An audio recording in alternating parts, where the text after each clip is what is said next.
Bonsoir, mesdames, messieurs. Des scènes épouvantables en fin de journée à l'École polytechnique de Montréal où un tireur fou a tué 14 personnes et fait 13 blessés. Les 14 personnes tuées sont toutes des femmes. Après avoir semé la terreur sur plusieurs étages de l'édifice, il s'est enlevé la vie.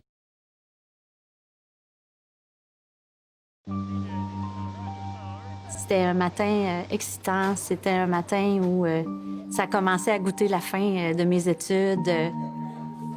Et soudainement, il y a quelqu'un qui rentre dans la classe, qui a une allure différente, un look un peu plus militaire, si je me souviens bien, avec une carabine.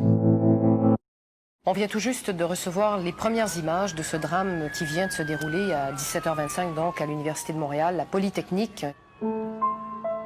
Les étudiants qui étaient barricadés derrière les tables me disent « S'il vous plaît, faites-la morte. »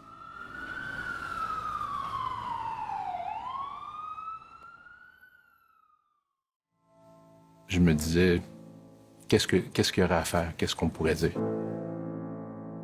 Il a dit qu'il était là parce qu'on était des féministes puis qu'il voulait tuer les filles. Puis j'ai répondu, ben non, on n'est pas des féministes. Tout le Québec est en deuil au lendemain de l'horrible tuerie à l'Université de Montréal, la Polytechnique. 14 femmes sont mortes, 13 autres ont été blessées par ce tireur fou qui s'est enlevé la vie par la suite. Je me souviens d'avoir pensé, mon Dieu, qu'on a été naïfs.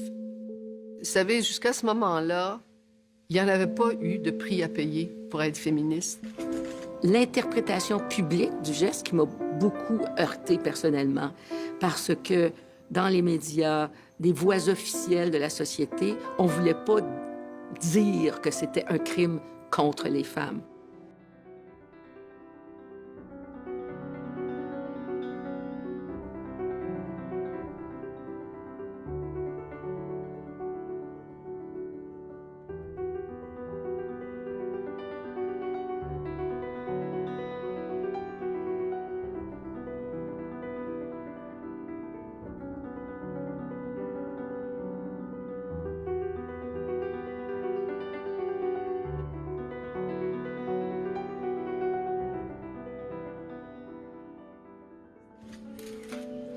Toutes les jeunes filles du Québec qui pensaient aller en génie, je vous demande d'envisager cette possibilité de carrière-là avec autant d'enthousiasme que vous l'aurez pu le faire avant mercredi.